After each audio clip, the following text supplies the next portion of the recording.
Pois é, falando sobre eleições, vamos tratar um pouco dessa reta final da campanha e também a expectativa para o pleito de domingo. Então, por essa razão, vamos conversar a partir de agora com o professor José Niemeyer, do IBMEC do Rio de Janeiro, a quem agradecemos demais pela participação. Professor, seja muito bem-vindo mais uma vez à Jovem Pan News. Prazer para mim, Daniel. Um abraço a Lívia, um abraço a todos os assinantes da Jovem Pan. Perfeito. Professor, para começar, eu gostaria da sua avaliação em relação ao último debate na televisão realizado ontem à noite. Vários ataques entre os candidatos, muitos pedidos de resposta, algumas derrapadas também a gente conseguiu identificar, mas pouca discussão em torno dos programas de governo.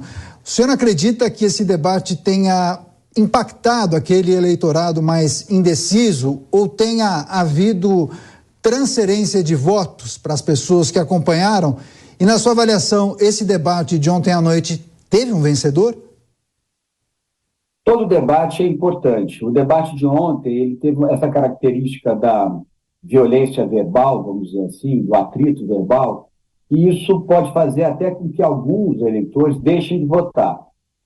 Eu não sei qual é o número de possível abstenção agora, mas eu estou com uma impressão, precisamos inclusive pensar a questão do clima, né, do tempo, amanhã do tempo, né, se vai chover, como é que, quer dizer, domingo, como se vai chover, estamos tendo um tempo ensolarado no país, que isso também influi no nível de abstenção.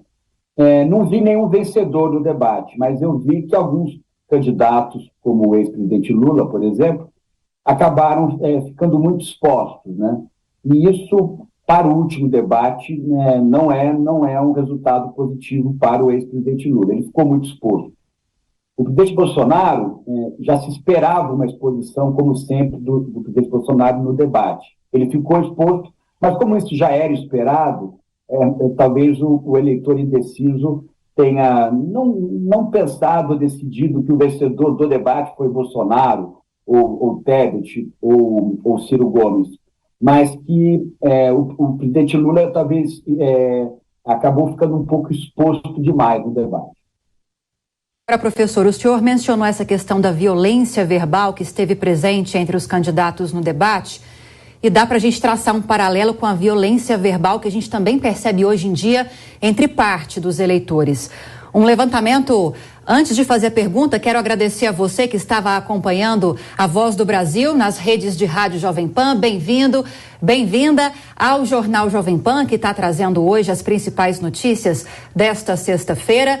Estamos conversando agora com o professor José Niemeyer, do IBMEC do Rio de Janeiro. Agora sim, professor, a pergunta. O senhor estava tratando de violência verbal, que esteve bastante presente no debate de ontem à noite entre os candidatos à presidência da República. A gente percebe que também há esse movimento entre parte dos eleitores. Uma pesquisa do Datafolha, que foi divulgada hoje, um levantamento feito pelo Instituto, mostra que para 53% dos eleitores, que esses 53% dos eleitores que têm ligação ou contas em redes sociais e no próprio WhatsApp, revelaram que já mudaram de comportamento por medo mesmo, né, de reações diante das divergências políticas. Qual que é o impacto disso para o debate, para a discussão, para a democracia? Num prazo curto, isso evita discussão, mas num prazo mais prolongado, quais as consequências de limitar esse debate? É muito ruim limitar o debate na democracia, ainda mais quando você está se utilizando da televisão, de mídias. Você não deve limitar o debate. A modernidade ou a pós-modernidade implica em você ter mais canais de discussão e mais debate, mas não é o que está acontecendo pela virulência das discussões, né? Eu, inclusive, tenho a impressão que nesta eleição eu não consigo identificar exatamente o número de eleitores indecisos. Alguns institutos de pesquisa falam que esse número é pequeno.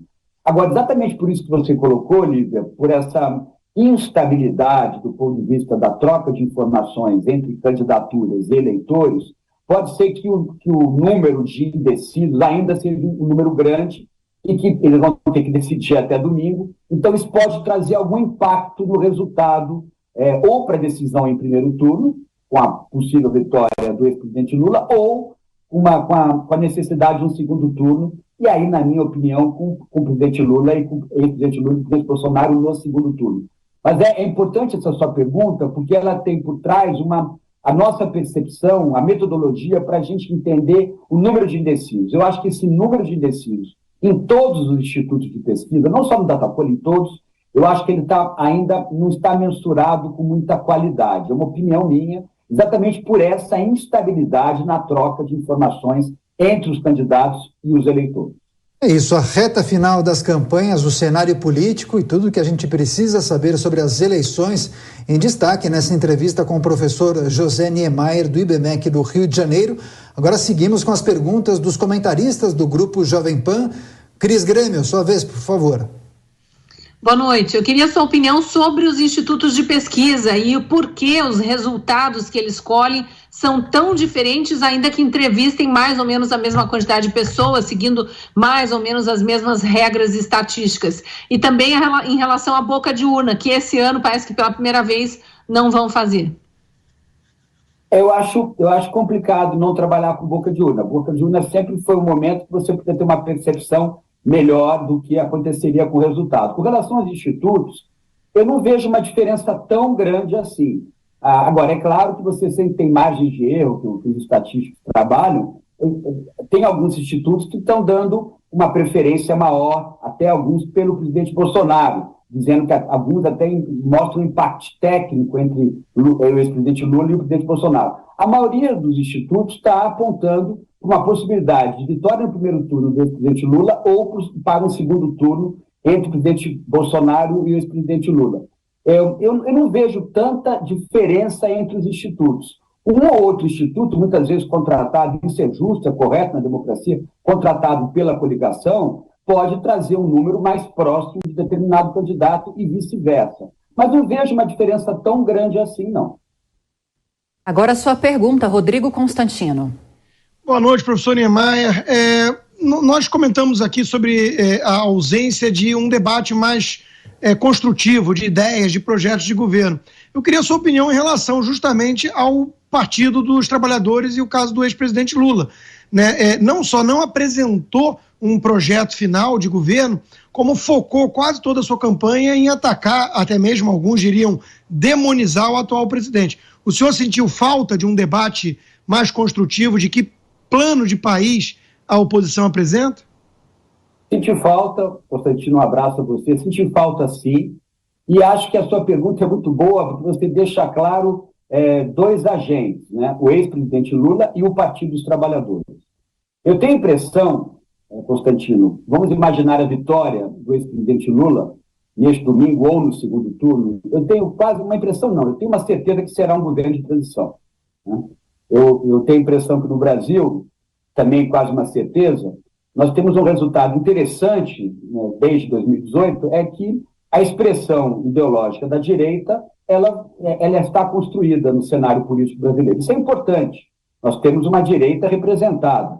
Na verdade, eu acho que nós temos dois tipos de direita. Uma direita mais conservadora, que deve ser também respeitada e tem o seu espaço, e um espaço grande no Brasil, que parte da sociedade brasileira é muito conservador na falta de costume, e você tem uma direita que eu chamo de liberista, é uma expressão que você conhece bem, do grande teórico Zé Guilherme Melchior, ele gostava muito dessa expressão, os liberistas, que é uma direita que ela não é conservadora nos costumes, mas ela quer uma menor intervenção do Estado, principalmente na economia.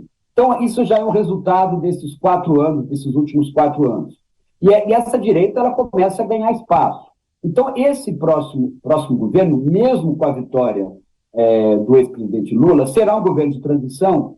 E a minha impressão, a diferença entre o presidente Lula e o Partido dos Trabalhadores é que o futuro governo do ex-presidente Lula contará com outras forças políticas que, na minha opinião, em alguns momentos vai se aproximar muito do centro. Por isso que eu digo, os próximos 4 anos serão de transição. O que eu quero apontar, construir com você de cenário, é que para 26, uma agenda de centro-direita, ela vai estar mais na mente do eleitor do que estava 10 anos atrás. E, ao mesmo tempo, o espectro ideológico mais de centro-esquerda, ou de centro-esquerda, menos o de esquerda, o de centro-esquerda também vai se aproximar desse debate. E acho, inclusive, Constantino, que com a vitória do presidente Bolsonaro, vamos imaginar em segundo turno, também teríamos um governo de transição. Também acho. Não acredito que o grupo do presidente Bolsonaro, exatamente o grupo do presidente Bolsonaro, é o grupo que vai definir 26. Eu já estou pensando na eleição de 26, mas tem título político é assim, né, Constantino? Nós sempre estamos pensando na frente. Não é esse grupo só que vai definir 26. Que vai definir 26, mesmo com a vitória do presidente Bolsonaro, é um grupo mais alargado do ponto de vista do espectro político que vai construir o centro e a centro-direita. Por isso que nós percebemos, eu acho que essa é uma explicação boa, algumas posturas com relação a discurso do candidato Ciro Gomes e da candidata Simone Tebet. Eles estão cada vez mais percebendo que a pauta ideológica para 26, e eles podem ser candidatos 26, agora eu penso que eles não têm chance, é a minha visão, será uma pauta muito voltada para temas ligados ao centro e à centro-direita, e alguns, até porque o país, como nós sabemos, é muito desigual. É claro que a pauta da necessidade de diminuição da desigualdade vai continuar, Constantino, mas é como se a centro-esquerda e a centro-direita se ampliasse muito para 26. Essa é a minha perspectiva. É isso, a reta final das campanhas, o cenário político e também as perspectivas para as eleições de domingo. Em destaque nessa entrevista com o professor José Niemeyer, do IBMEC do Rio de Janeiro, a quem mais uma vez agradecemos pela participação. Professor, muito obrigado, boa noite e até uma próxima. Agradeço, um abraço a todos os assinantes da Jovem Pan e um abraço a você. Um abraço, professor.